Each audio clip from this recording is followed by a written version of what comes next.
यो welcome friends. तो कैसे हैं आप लोग? आई होप आप सभी बढ़िया ही होंगे। और आज फिर हम लौट आए एक नई मूवी के साथ जिसका नाम है the jack in the box awakening, जो कि 2022 में रिलीज हुई है।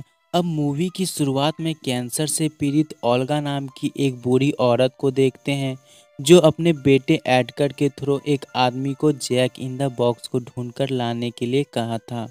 वो आदमी उन्हें वो बॉक्स लाकर दे देता है, जिसके बदले में एडगर उसे पैसों से भरा एक बॉक्स देता है। बॉक्स को देखकर वो काफ़ी ज़्यादा खुश हो जाता है और वहाँ से चला जाता है। आदमी के जाने के बाद एडगर भी उस बॉक्स को कमरे में छोड़कर अपने कमरे की तरफ चला जाता है। अब सबके जाने के बाद ओल्गा उस बॉक्स में जैक लिखे अल्फ़ाबेट डायलर को घुमाकर लाइफ में कर देती है और बॉक्स में लगे हैंडल को जोर जोर से घुमाने लगती है, जिससे उस बॉक्स के अंदर से एक जोकर बाहर निकलता है, जिसे देखकर ओल्गा काफ़ी खुश हो जाती है। अब दूसरी तरफ वो आदमी सीढ़ी से उतर रहा होता है, तभी उसे याद आता है कि उसके गाड़ी की चाबी कमरे में ही रह गई है। तो चाबी लेने वो फिर ऊपर की तरफ जाने लगता है। तभी उसे लगता है कि कोई उसके पीछे से गुजरा है, तो वो पीछे देखने लगता है। तभी वहाँ की सारी लाइट ऑन ऑफ होने लगती है और अचानक से अंधेरा छा जाता है। तभी जैक नाम का एक मॉन्स्टर वहाँ आकर उसे मार देता है और उसे बॉक्स के अंदर ले जाता है। ये सब कुछ ओल्गा के सामने ही होता है और फिर आदमी के अंदर जाते ही बॉक्स में बना 0 से 6 नंबर तक का डायलर अब 0 से 1 में चला जाता है। अब नेक्स्ट डे एमी नाम की एक लड़की को गेट के बाहर उसके खुलने तक का इंतजार करते हुए देखते हैं, क्योंकि दोस्तों ये एक इलेक्ट्रिक गेट होता है जिसका मेन स्विच बोर्ड एडगर के घर पर होता है। एडगर बोर्ड में उसकी चाबी को डालकर स्विच बोर्ड को ऑन करता है, मगर स्विच बोर्ड काफ़ी साल पुराना होता है, जिसके कारण बोर्ड काफ़ी देर से ऑन होता है। इसके बाद एडगर लीवर को ऊपर कर देता है, जिससे गेट खुल जाती है और फिर एमी अंदर आ जाती है। दरअसल दोस्तों एमी यहाँ पर हाउसकीपर का काम करने के लिए आई होती है, इसलिए एडगर एमी को अपने ऑफिस में ले जाकर कुछ एग्रीमेंट में साइन करने को कहता है और उसे वहाँ का कुछ रूल्स बताता है कि रात के 9 बजे के बाद ना तो कोई अंदर आ सकता है और ना ही कोई अंदर से बाहर जा सकता है। साथ ही एडगर उससे बताता है कि ऊपर वाले कमरे में उसकी माँ रहती है, जहाँ जाना उसे मना है। एमी को यह सब कुछ बहुत ही अजीब लगता है, मगर उसे ज़्यादा पेमेंट मिलने के कारण वो एग्रीमेंट पर साइन कर देती है। इसके बाद एडगर अपनी माँ के लिए खाना लेकर माँ के कमरे में जाता है, तो वहाँ फैले खून को देखकर वो काफ़ी ज़्यादा डर जाता है।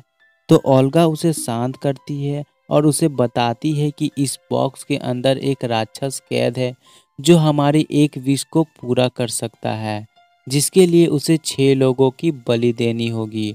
ओल्गा जो कि कैंसर से पीड़ित थी, इसलिए उसने बीमारी से ठीक होने के लिए बॉक्स की डायलर को लाइफ में लिखकर अपनी विश को मांग लिया था। अब मॉन्स्टर जो कि एक बलि ले चुका था, इसलिए अब उसे 5 लोगों की बलि लेनी थी। तो ओल्गा एडगर से कहती है कि अगर तुम मुझे जीवित देखना चाहते हो तो 5 लोगों को मॉन्स्टर के हवाले कर दो। एडगर जो कि अपनी मॉम से काफ़ी ज़्यादा प्यार करता था, इसलिए वो मान जाता है और उस बॉक्स को वो अपने घर के सामने एक टूटी फूटी घर में ले जाकर रख देता है। फिर दूसरी तरफ एमी को उसके एक्स जीएफ का मैसेज आता है, तो वो उसे कॉल करने की कोशिश करती है, मगर उसके फ़ोन में बिल्कुल भी नेटवर्क नहीं होता। तो एमी घर के चारों तरफ नेटवर्क ढूंढने लगती है। तभी एमी की मुलाकात घर पे काम करने वाले 2 लोग जेनेट और फ्रैंक, जो एक दूसरे से प्यार करते थे, उनसे होती है।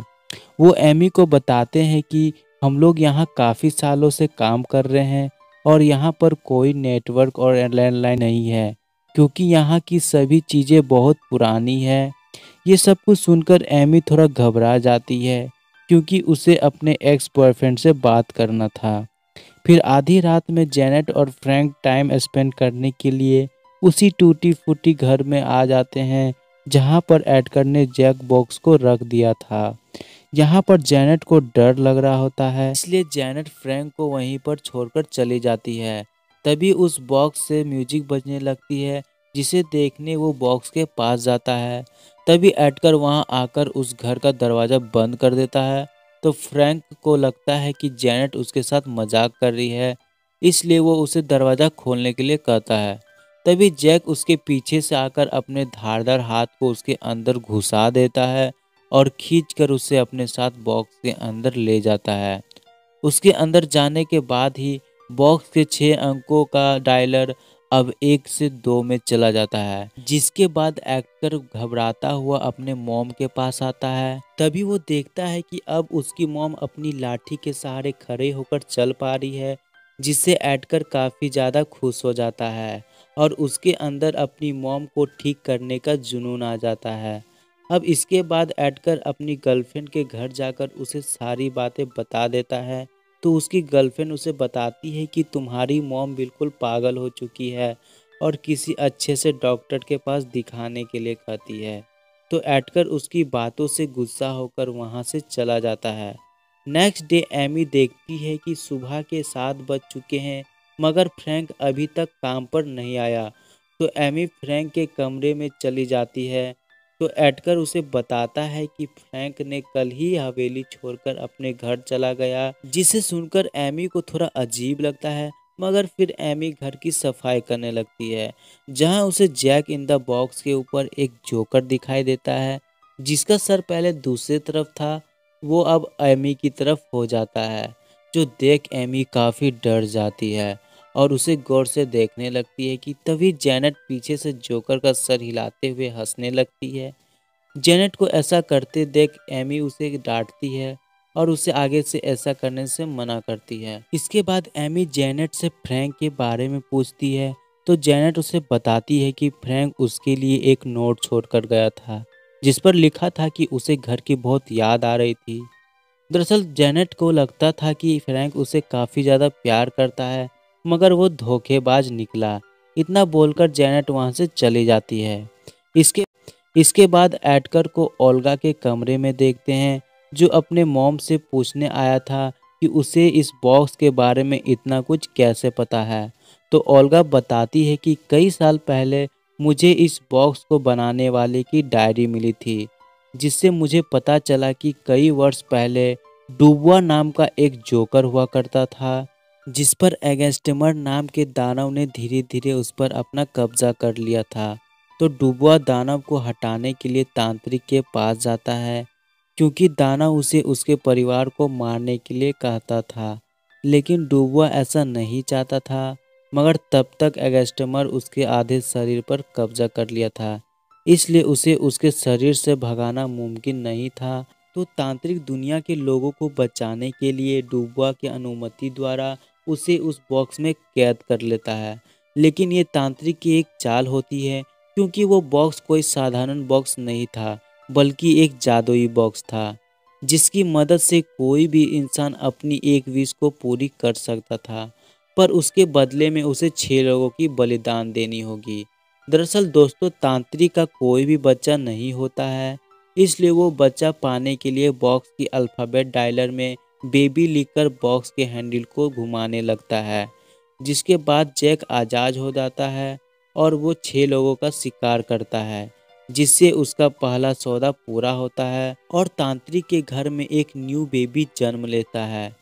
ये सुनकर एडकर काफ़ी हैरान हो जाता है, जिसके बाद एडकर की जीएफ उसके घर आकर उसे ढूंढ रही होती है कि तभी एडकर पीछे से आकर उसके मुंह को बंद कर देता है और उसे एक स्टोर रूम में ले जाकर एक चेयर से बांध देता है।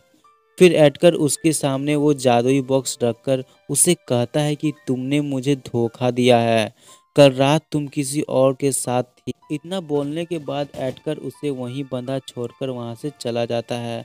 उसके बाद उस बॉक्स से जैक निकलता है, जिसे देखकर वो काफ़ी डर जाती है और जैक उस पर हमला कर देता है।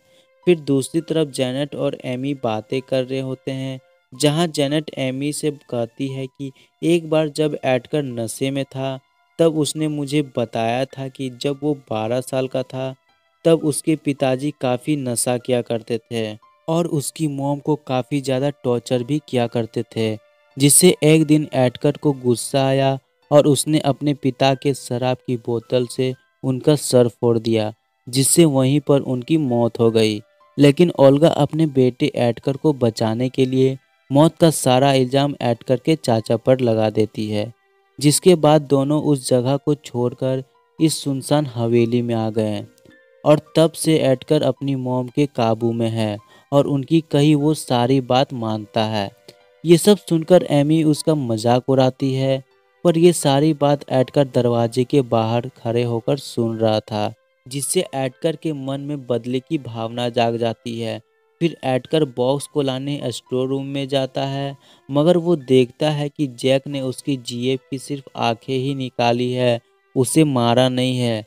अब अचानक एडकर का पैर नीचे गिरी आंख पर पड़ जाता है, जिसकी आवाज़ सुनकर उसकी जेब जाग जाती है और ज़ोर ज़ोर से चिल्लाने लगती है।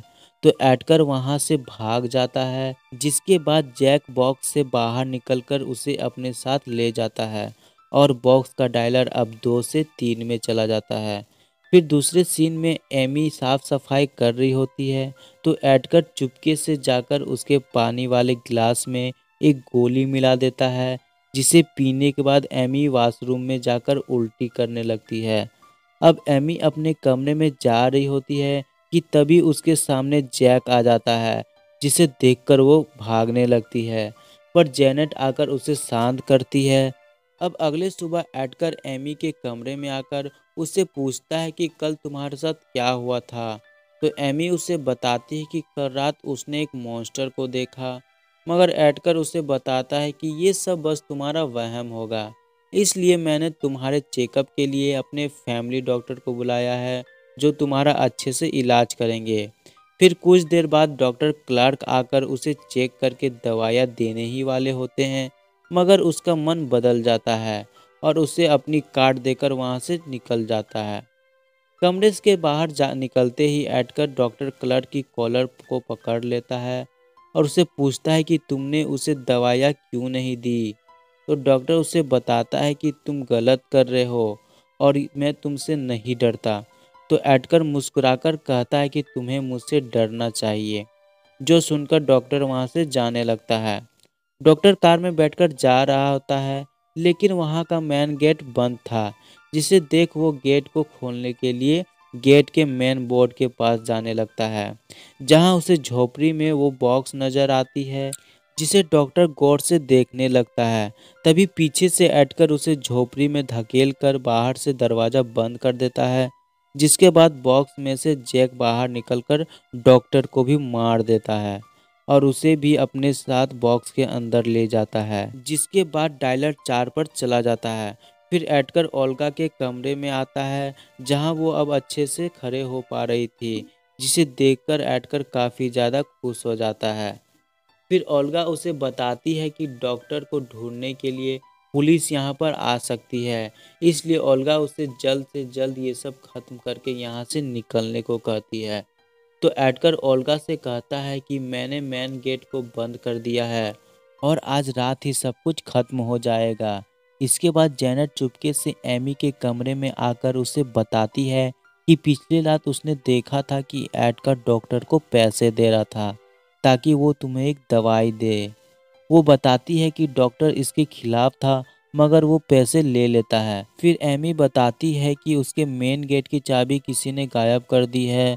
अब ये सारी चीज़ें देखकर वो लोग समझ जाते हैं कि ज़रूर यहाँ कुछ तो गड़बड़ है।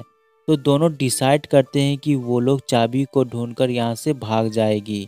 फिर जेनेट चाबी को ढूंढने एडकर के कमरे में जाती है, तभी उसे स्टोर रूम से बॉक्स की म्यूजिक सुनाई देती है, जिसे फॉलो करते हुए बॉक्स के पास पहुंचकर बॉक्स को वो खुला देखती है। तभी पीछे से जैक आकर उसे मार देता है। दूसरी तरफ एमी की नज़र डॉक्टर के कार्ड पर पड़ती है, जिसके पीछे लिखा होता है कि किसी पर भरोसा मत करो और जल्दी से यहाँ से भाग जाओ। इस कार्ड से उसे पता चलता है कि वो डॉक्टर नहीं बल्कि एक एक्टर है। इधर जेनेट जैक से बचने के लिए स्टोर रूम की सीढ़ी से ऊपर जाने की कोशिश कर रही होती है, तभी एडकर वहां आकर स्टोर रूम का दरवाज़ा बंद कर देता है। और फिर जैक वहां आकर उसे घसीटकर बॉक्स के अंदर ले जाकर अपना पांचवा शिकार करता है।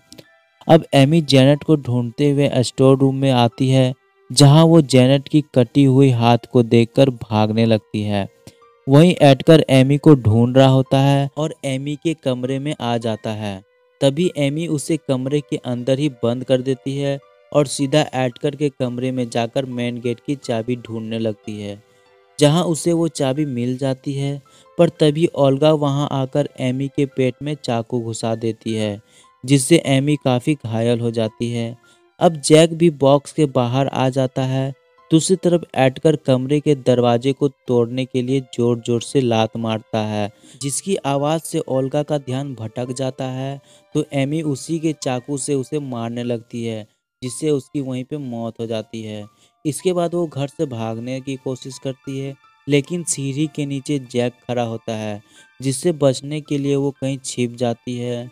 पर जैक वहाँ भी आ जाता है, मगर एमी किसी तरह से उससे बचकर कमरे के बाहर आ जाती है। फिर एडगर कमरे का दरवाज़ा तोड़कर अपनी मॉम के पास आता है, जिसे मरा देख वो काफ़ी रोने लगता है। दूसरी तरफ एमी मेन गेट के बोर्ड के पास आकर उसमें चाबी डालकर ऑन करने लगती है, लेकिन हमेशा के जैसे बोर्ड ऑन नहीं होता। तभी वहां जैक भी आ जाता है, पर कई बार कोशिश करने के बाद बोर्ड ऑन हो जाता है और मेन गेट खुल जाता है। लेकिन घायल होने के कारण वो ग्रैबल करते हुए गेट तक पहुंचने वाली होती है।